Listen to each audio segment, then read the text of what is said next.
visitáis por primera vez, soy Dani, el pastor de la iglesia,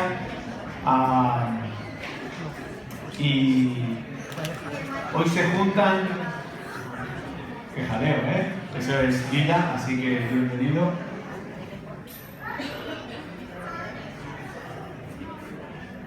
Muy bien, ya casi estamos. Hoy se juntan 3 eventos que creo voy a intentar unir en el día de hoy. La primera, alguien ha hablado. Hoy es el día Domingo de Ramos. Hoy es un día en el que nuestro país y a nivel internacional la Iglesia celebra el inicio de Semana Santa. Es el inicio de la pasión de Cristo. Aunque ahora todo es victoria. El Domingo de Ramos no es llevar una palmera contigo hoy. El Domingo de Ramos es el día en que Jesús entra a Jerusalén. Y entra como rey.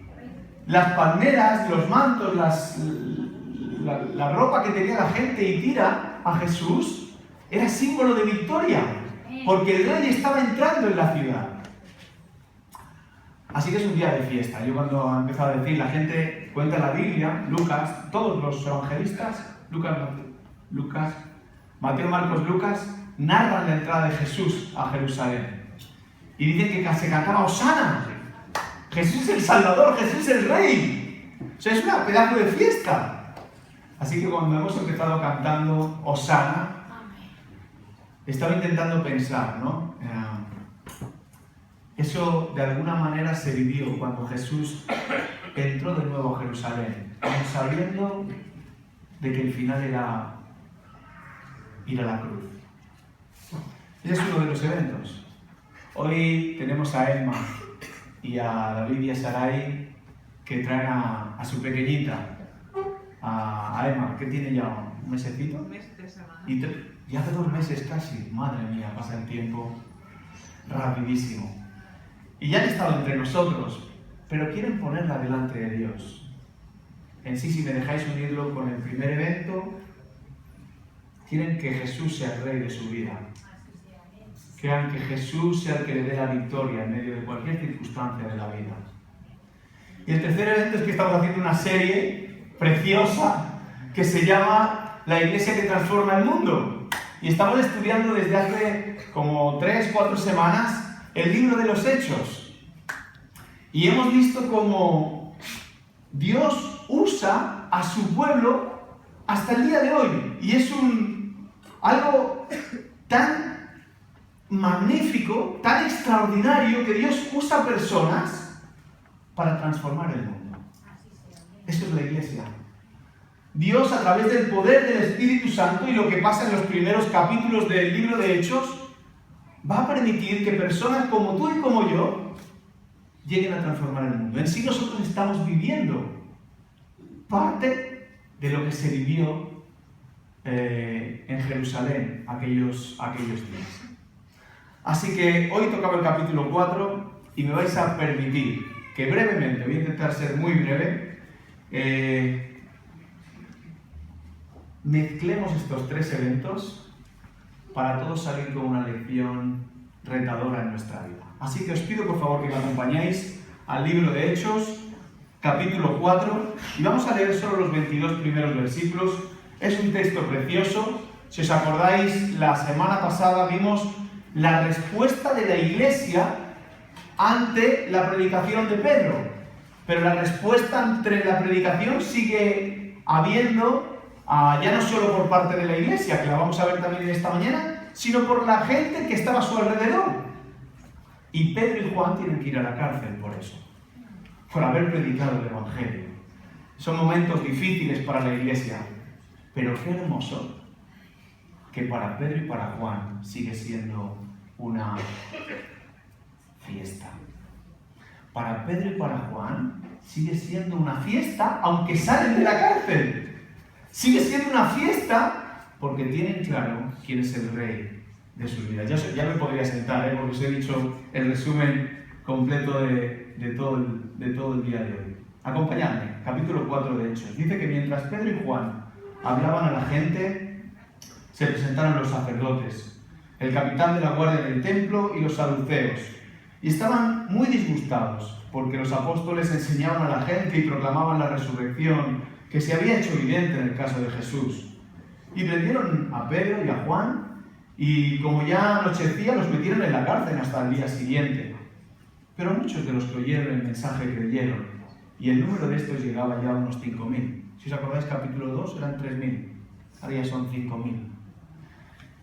Al día siguiente se reunieron en Jerusalén los gobernantes, los ancianos y los maestros de la ley. Allí estaban el sumo sacerdote Anás, Caifás, Juan, Alejandro y otros miembros de la familia del sumo sacerdote, e hicieron que Pedro y Juan comparecieran ante ellos y comenzaron a interrogarlos. ¿Con qué poder? ¿O en qué nombre? ¿O en nombre de quién habéis hecho esto? Y dice que Pedro, lleno del Espíritu Santo, le respondió: gobernantes del pueblo y ancianos, hoy se nos procesa por haber favorecido a un inválido, y se nos pregunta cómo fue sanado. Sabed pues vosotros, y todo el pueblo de Israel, que este hombre que está aquí delante de vosotros, sanó gracias al nombre de Jesucristo de Nazaret, crucificado por vosotros, pero resucitado por Dios. Jesucristo es la piedra que desechasteis vosotros, los constructores, y que ha llegado a ser la piedra angular. Continúa Pedro: de hecho, en ningún otro hay salvación, porque no hay bajo el cielo otro nombre dado a los hombres mediante el cual podamos ser salvos. Y cuenta que los gobernantes, al ver la osadía con la que hablaba Pedro y Juan, al darse cuenta de que eran gente sin estudios ni preparación, quedaron asombrados y reconocieron que habían estado con Jesús. Además, como vieron que los acompañaba el hombre que había sido sanado, no tenía nada que alegar, así que mandaron que retiraran del consejo, les mandaron que se retiraran del consejo y se pusieran a deliberar entre sí. ¿Qué vamos a hacer con estos sujetos? Es un hecho que por medio de ellos ha ocurrido un milagro evidente. Todos los que viven en Jerusalén lo saben y no podemos negarlo. Pero para evitar que este asunto siga divulgándose entre la gente, vamos a amenazarlos para que no vuelvan a hablar de ese nombre a nadie. Y los llamaron a Pedro y a Juan, y les ordenaron terminantemente que dejaran de hablar y enseñaran acerca del nombre de Jesús. Pero Pedro y Juan respondieron: ¿es justo delante de Dios obedeceros a vosotros en vez de obedecerlo a Él? Juzgad vosotros mismos. Nosotros no podemos dejar de hablar lo que hemos visto y oído. Después de nuevas amenazas, los dejaron irse, y por causa de la gente no hallaban manera de castigarlos. Todos alababan a Dios por lo que había sucedido, pues el hombre que había sido milagrosamente sanado tenía más de 40 años. Pedazo de historia, ¿verdad? ¡Qué historia más conmovedora! Pero son las consecuencias del mensaje del Evangelio. Unos creyeron y de una manera espontánea amaron a Dios. Se pusieron a adorarle, a reconocerle. No solo eso, sino que no paraban de hablar de Jesús. Y además, como hablábamos la semana pasada, se preocupaban por las personas. Estaban intentando cuidar. Pero otros decían: aquí se nos desmonta el chiringuito. ¿Esta gente quiénes son? ¿Pero cómo pueden hacer eso? Están alborotando la ciudad.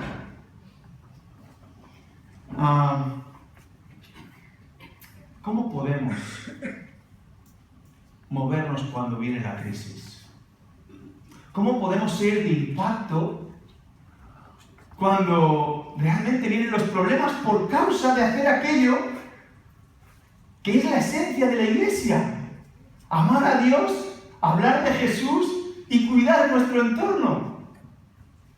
¿Cómo podemos actuar de esa manera? ¿Qué es la esencia? ¿Qué es los patrones?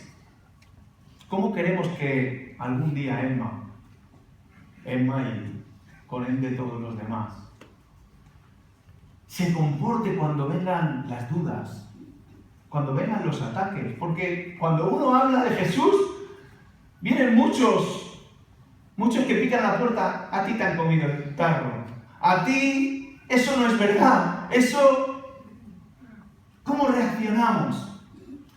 Dejadme mencionar solo 3 principios que encontramos en este capítulo, pero que encontramos a lo largo de toda la Biblia. 3 principios que a mí me retan en mi vida y que espero que nos reten a cada uno de nosotros en esta mañana. La primera tiene que ver con el versículo 13.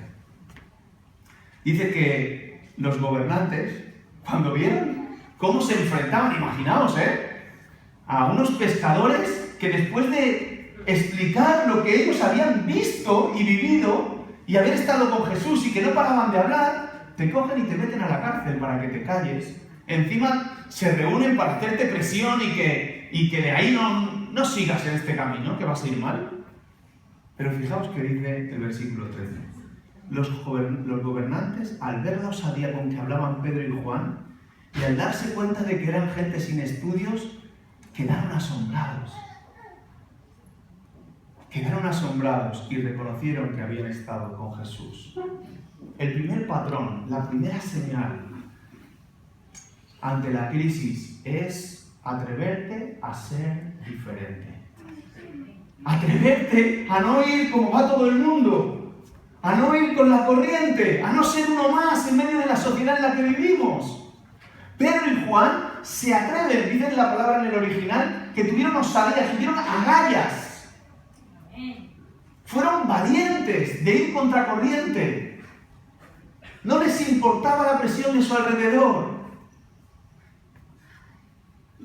Yo creo que todos en algún momento de nuestra vida hemos sido cobardes. A mí me vienen a la mente varios momentos en los que he agachado la cabeza, he corrido.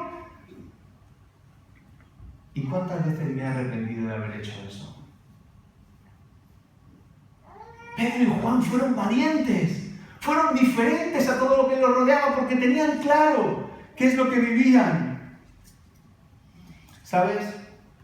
Pedro y Juan empezaron a tocar otra sinfonía. En Jerusalén se empezaba a oír de la persona de Jesús. Todo era un revuelo, nos podríamos ir y lo vamos a ver capítulos más adelante, cómo el mismo Señor Jesús resucitado camina camino de Emaús y aquellos caminantes le dicen, ¿pero qué? ¿Eres el único que no se ha enterado de lo que ha pasado? Todo el mundo hablaba de que Jesús había sido resucitado. Y empezaban las primeras presiones, los primeros problemas. ¿Qué hacemos cuando en nuestro trabajo, en nuestros estudios, en nuestra familia, en nuestro matrimonio, en nuestro vecindario, en nuestro... no sé, pon tú... ¿dónde estás? ¿Qué hacemos? ¿Cómo actuamos? Déjalo pasar. No le des tanta importancia. Dani, eres muy meticuloso. Pedro y Juan marcaron la diferencia. No les importó la cárcel. No les importó que fueran saduceos y que habían visto a Jesús y ignoraban la resurrección. No les importó lo que iba a suceder después. Se atrevieron a ser diferentes. ¿Sabes? Qué hábil es Satanás muchas veces. ¿Habéis visto cómo los saduceos y los gobernantes y los sacerdotes se metieron con Pedro y Juan? ¿Cuál es lo que dice el versículo final del versículo 17? No tienen... ¿Os he perdido ya? ¿No tienen? Estudios. No tienen estudios. Son gente que no tiene... Son los pescadores. Qué fácil es menospreciar al contrincante, ¿verdad? No le hagas caso. Es que es muy espiritual. Es que si tú lo conocieras... Es que no. Pon el adjetivo que quieras. Pero ahí los saduceos están intentando hacer daño a Pedro y Juan. Están intentando desvalorar la obra que el Espíritu Santo ha hecho en sus vidas. ¿Sabéis? Ser diferente no viene por casualidad. Ser diferente es una decisión que tú y yo tomamos en nuestra vida. Ser diferente es una decisión que tomamos. Empieza con una decisión. Empieza con algo interior, decir, no voy a permitir que me traten así. Eso es Pedro y Juan. Hemos visto a Jesús, lo hemos visto como ha ido a la cruz y lo hemos visto resucitado, hemos estado con Él y no voy a permitir que digan eso de mi Jesús. Y para eso tuvieron que decir y tomar la decisión de ser diferentes. Puede parecer una perogrullada, ¿no? Pero solo puedes marcar la diferencia si eres diferente. Solo impactaremos en nuestro entorno si marcamos la diferencia.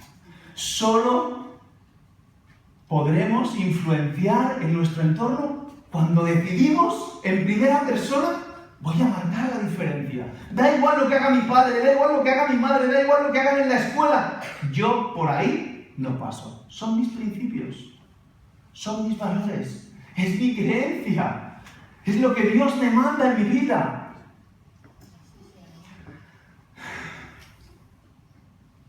¿Estamos dispuestos a marcar la diferencia en nuestra familia? ¿Estamos dispuestos a marcar la diferencia en nuestra escuela? ¿En nuestro trabajo?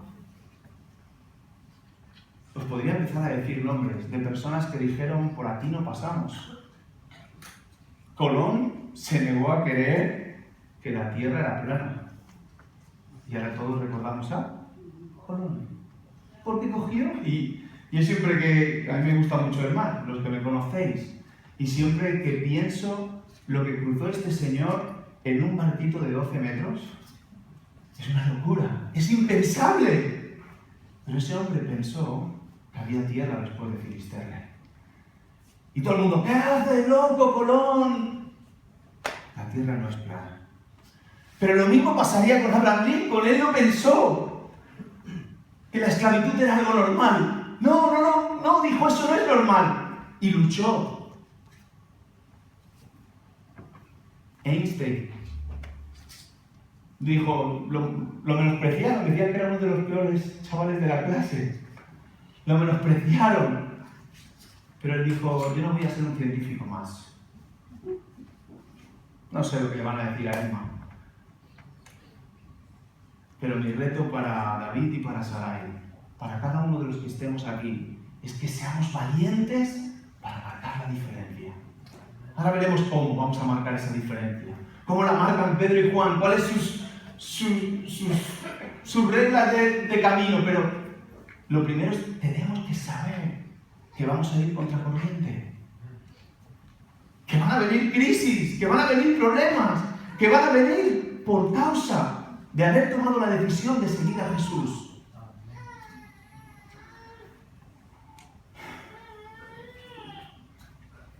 Fijaos el apóstol Pablo, lo que nos reta en el capítulo 12, versículo 2 de Romanos. No vivas como vive todo el mundo. Déjame que coja la nueva versión viviente. Dice: no vivas ya como vive todo el mundo. Al contrario, cambia la manera de ser y de pensar. Cambia de manera de ser y de pensar. Y así podrás ser lo que Dios quiere. Y sabrás todo lo que es bueno, agradable y perfecto. ¡Qué reto del apóstol Pablo!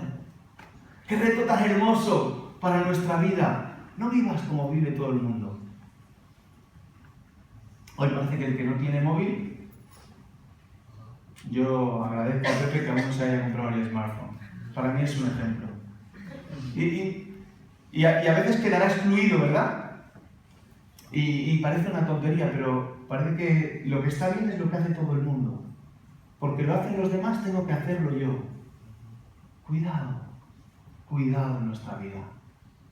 Cuidado cuando entramos en una marea en la que nos dejamos llegar. Estos lo hacen, yo también. Y intentamos incluso hasta justificar lo que la Biblia dice para sentirnos bien con nosotros mismos. Cuidado. Todos los personajes en la Biblia se atrevieron a ser diferentes. Todos estos que iniciaron la iglesia, Bernabé, Pablo más tarde, cada uno de ellos se atrevieron a marcar la diferencia, a ser diferentes, a tener coraje, a tener valentía. Atrévete a ser diferente. La segunda, y ahí es el cómo,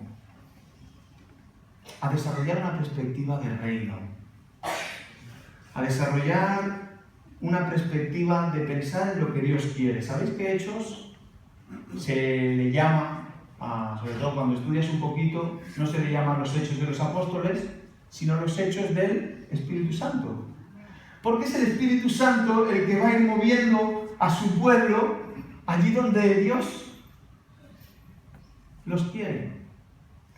Y vemos en esa dinámica cómo son los apóstoles que están queriendo vivir y experimentar el reino de Dios en la tierra. Y en sí anhelan que Jesús vuelva a venir lo antes posible para vivir el reino completo.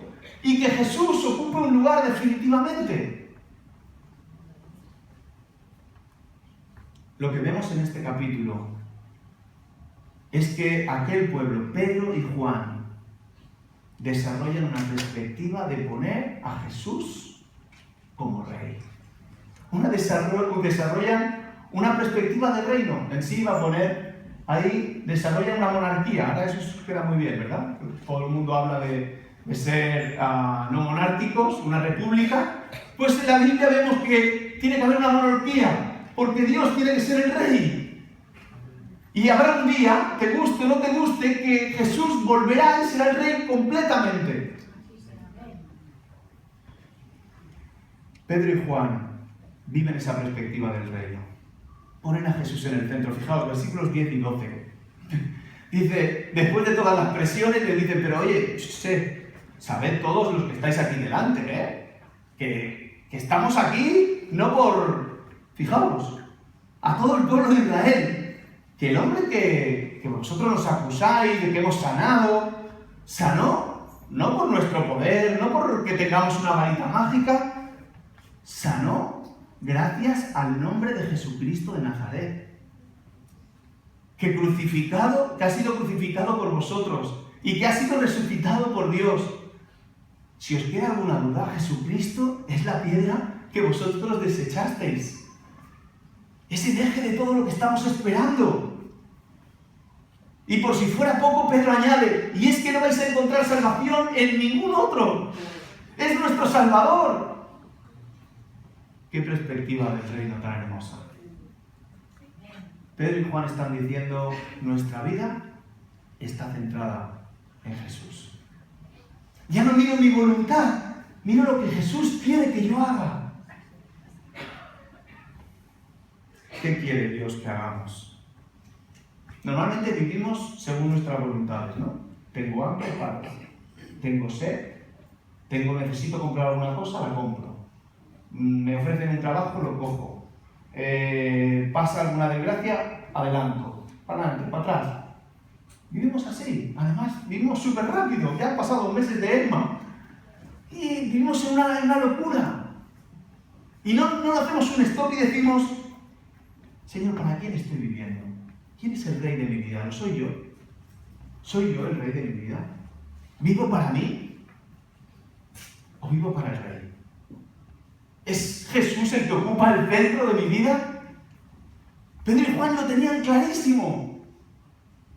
Pedro y Juan tienen claro que Jesús es el rey de sus vidas.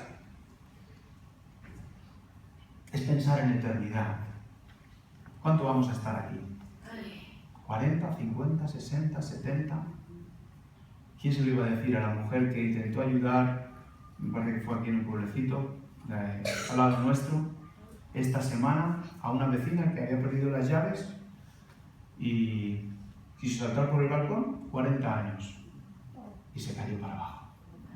Falleció. ¿Quién se lo iba a decir? Un acto de ayuda. No fue ni delincuente, ni no. Una locura que a veces de estas que hacemos, yo te ayudo, ya salto yo, no te preocupes, que yo... ¿Quién te ha dicho que esta tarde vas a estar? La vida no te pertenece, tampoco me pertenece a mí. ¿Quién te ha dicho para quién estás viviendo? ¿Quién es el rey de tu vida? Vivimos pensando y desarrollando una perspectiva del reino en el que Jesús ocupa su lugar, o vivimos pensando en el consumismo, Vivimos en una sociedad y a veces me tengo que parar a pensar si las cosas que tenemos realmente las necesitamos. Es comprar, tirar, comprar. Comprar, tirar, comprar. Comprar, tirar, comprar. Las cosas caducan y no se vuelven a utilizar. Es una dinámica. Además que lo hacen súper bien para que la radio se estropee en el momento que acaba la garantía. Para que el ordenador ya no pueda cargar ese programa. Yo tengo un ordenador precioso, pero ya el programa que uso ya no se actualiza. Y esa es una dinámica de ya no sirve, ya no sirve, ya no sirve, ya no sirve, hay que comprar, hay que comprar. Nada de estas cosas no las vamos a llevar al cielo, no las vamos a llevar para la eternidad. ¿En dónde estamos invirtiendo? A veces nos pasan PowerPoints o historias de estas, ¿no? Que se ven los valores y nos sale la lagrimita, ¿verdad? Que tanto bien nos hacen parar y pensar en qué estamos invirtiendo nuestra vida. ¿Dónde está Jesús en tu vida? ¿Dónde vais a poner a Jesús en la vida de Emma? ¿Dónde estás poniendo a Jesús en tu vida? ¿Invertimos en valores? Hoy ser honesto, tampoco hace falta tanto, ¿verdad? ¿Honesto? ¿Para ser el único tonto que va a decir esto delante de todos? Eso queda para la eternidad, es honestidad. Serás el único tonto o seré el único tonto, pero mi conciencia delante de Dios queda transparente. ¿Vas a invertir en honestidad? ¿Vas a invertir en valores? ¿Vas a invertir en confianza? Hace poco tenía una reunión con un político de esta ciudad y en una de las conversaciones salió un tema y le dije, no, yo confío plenamente en mi equipo. No tengo la más mínima duda de cada uno de ellos. Y su respuesta fue, uy, si yo tuviera la misma seguridad que tú, ¿cómo cambiarían las cosas? Confianza, honestidad. Pero no son valores que encontramos alrededor, pero son valores que provienen de la palabra de Dios, del Rey. Cuando ponemos al Rey en el lugar que le corresponde, cuando invertimos en el reino, compromiso. Hablamos con un empresario semanas atrás, Aurora y yo, en el restaurante Imperfect, y nos decía, no busco gente con grandes currículums, no busco gente con... No, gente comprometida, solo pido eso. Solo pido gente que ni que me den más de lo que pido, tampoco pido eso, pero lo que les pido, por favor que me lo den. Cuando un empresario te dice esto, ¿qué me está diciendo detrás? Que no lo encuentra. Que no lo encuentra. Que la gente está en el trabajo y está con el móvil. Que la gente está en el trabajo y está haciendo el trabajo que no es el que pertenece. Compromiso. Son valores que son eternos, que viven de la eternidad y continúan para la eternidad. Perdón. Qué difícil es el perdón, ¿verdad? Qué difícil es ser sincero y no guardar rencor. Pero qué sanador que es el pasar página. Es decir, mira, Señor, te pido perdón por mí. Y Señor, perdono. En la semana pasada, supongo que no os daríais cuenta, pero yo subí llorando aquí. Estuve ahí llorando como un par de minutos. Mira, me voy a emocionar otra vez. Habíamos tenido un problema con una familia aquí. Y al pasar la ofrenda, Dorcas me viene y me dice, quiero que sepas una cosa. No voy a mencionar otros nombres, pero acaban de darse un abrazo ahí detrás. Y fue como la presencia de Dios bajando en este momento aquí. Sentí algo tan especial cuando el perdón se mueve entre sus hijos. Porque hay problemas, hay crisis, hay situaciones que nos superan y que decimos, ¿por qué no hay una solución ya? Y estuve ahí llorando, bueno, estuvimos los dos, Dorcas y yo llorando, un buen rato mientras cantábamos, diciendo, gracias Dios por ver cómo te mueves, porque son valores que son eternos y me emocionan a mí, te emocionan a ti y emocionan a todo el mundo. Porque vienen de la palabra de Dios. Y así podría estar hablando de igualdad, de justicia, de tantas cosas. ¿Dónde estamos invirtiendo? En una casa, en una educación, que no digo que esté mal, está genial, pero no centres tu vida en eso. Son cosas que caducarán, que se quedarán aquí. Invierte en los valores del reino. Invierte en desarrollar una perspectiva eterna, en que Jesús sea el Rey de tu vida. Invierte en aquellas cosas que no son tan palpables, que a veces incluso no vas a ver un resultado. No porque no veamos esas cosas, Jesús no está ahí y se va moviendo y actúa a su tiempo. Haz que las cosas invisibles sean los valores que dominan tu vida, poniendo a Jesús en el centro. Y lo último, versículo 20. Dice, después de más presión, dice, nosotros no podemos dejar de hablar. Bueno, empezamos en el 19. Dice, pero Pedro y Juan respondieron después de las amenazas, cuando le dicen que dejen de hablar y de enseñar. Le dicen, pero Pedro y Juan respondieron, ¿es justo delante de Dios obedeceros a vosotros en vez de obedecerlo a Él, en vez de obedecer a Jesús? Juzgad vosotros mismos. Nosotros no podemos dejar de hablar lo que hemos visto y oído. Obediencia. Qué difícil es obedecer. Y creo que cuanto más crezco, más me doy cuenta de lo difícil que es obedecer. Sarai, tú no tienes ni idea de lo que es obedecer. David, cuando la Emma le digas, no toques eso, y te desafíe, solo que sea como la mitad de la Sarai, y él, ya ha salido la madre ahí, y él, pues la mitad de los dos va a aprender lo que es obediencia. No hay cosa que más me irrite como padre que la desobediencia, ¿verdad? Hay cosas que, pero cuando dejas clara la premisa y se saltan, es como, pero es que tenéis un problema de oído, tenéis un problema de ¿qué? ¿De dónde está el problema? Qué hermoso. Pedro y Juan no tuvieron problema de oído. Tenían muy claro cuál era su identidad. ¿A quién pertenecían? ¿Qué es lo que ponía en su DNI? Obedecieron a aquel. Además es precioso porque ha contribuido, estos versículos contribuyen a algo que mucho más tarde le pondríamos nombre. Pero fijaos, juzgad si es justo. O sea, les está diciendo a ellos, libertad de conciencia. Juzgad vosotros. Si lo que me estáis pidiendo a mí, tenéis razón. Si realmente lo que nos pedís, una libertad de conciencia, una libertad de decidir aquellas cosas que ellos tenían, que ellos pensaban. Qué hermoso. Fijaos más adelante, juzgad si es justo delante de Dios obedecer o a vosotros antes que a Dios. La libertad de haber escogido a quién iban a servir. Hoy le llamaríamos libertad religiosa, ¿verdad?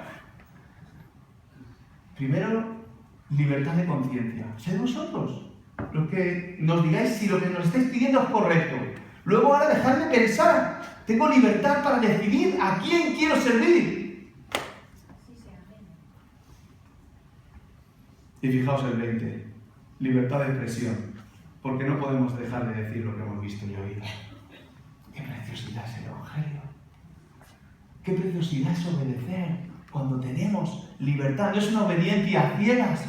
No es una obediencia, uy, no sé lo que vendrá, no, es que... No, es una obediencia libre, con total libertad para escoger. A veces cuando alguien viene por primera vez y me pregunta, ¿pero yo puedo entrar? Digo, no, necesitas un carnet. Normalmente si no tienes carnet no te dejamos pasar por la puerta. Y si no pagas la cuota, menos.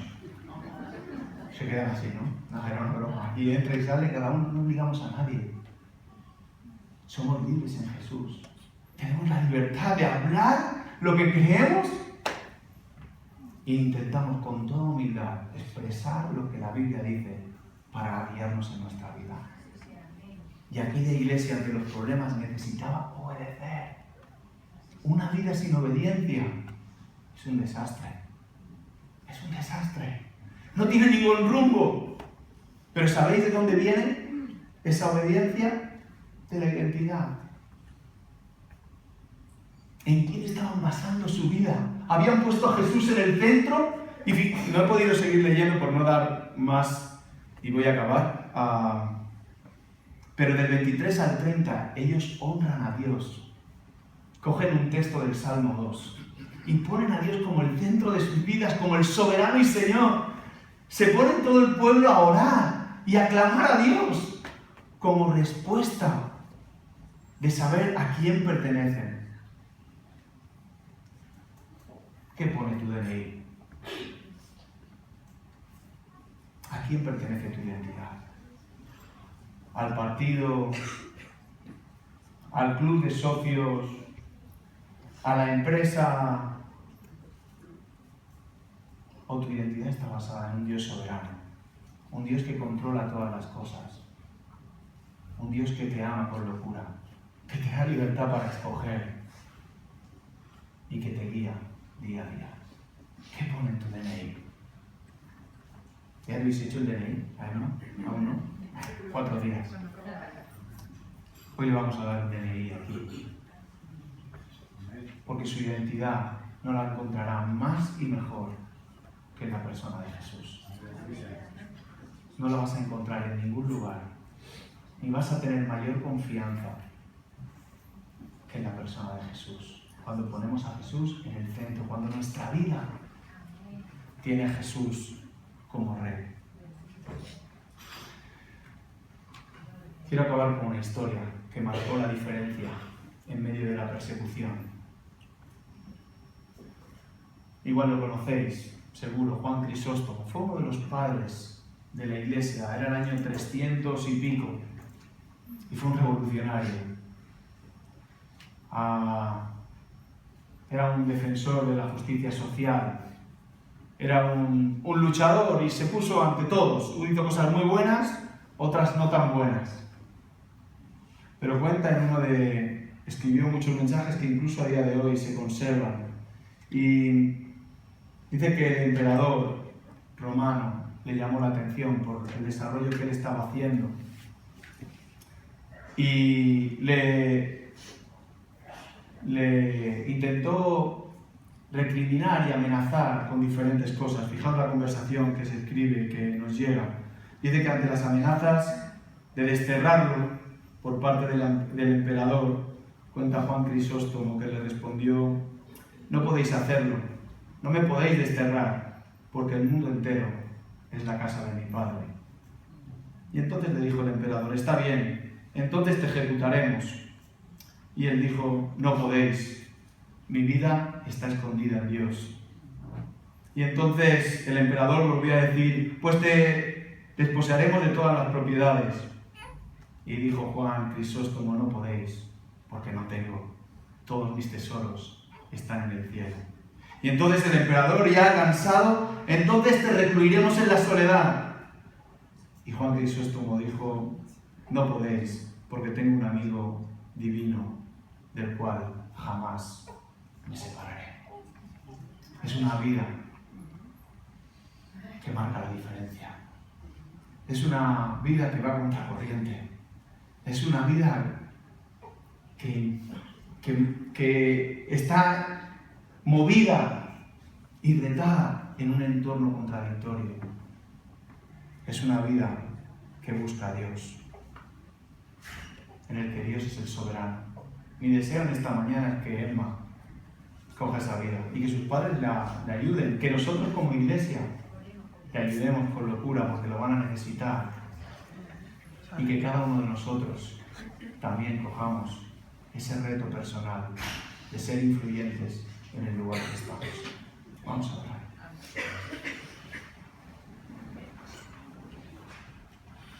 Padre, reconocemos que servirte también tiene partes difíciles, momentos en que sufrimos. Padre, te queremos pedir y rogar que en cada circunstancia nos atrevamos a ser diferentes. Busquemos tu voluntad por encima de todo y no la nuestra. Que nos ayudes a vivir vidas que nos da igual lo que digan los demás. Que nos importe qué es lo que tú nos dices. Qué es lo que tú opinas de nosotros. Qué es lo que tú quieres con nuestra vida. Señor, pienso en cada una de las personas que están aquí y pienso en mi vida.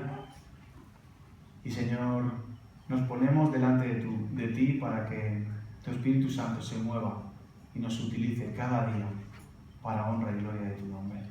En el nombre de Jesús lo pedimos.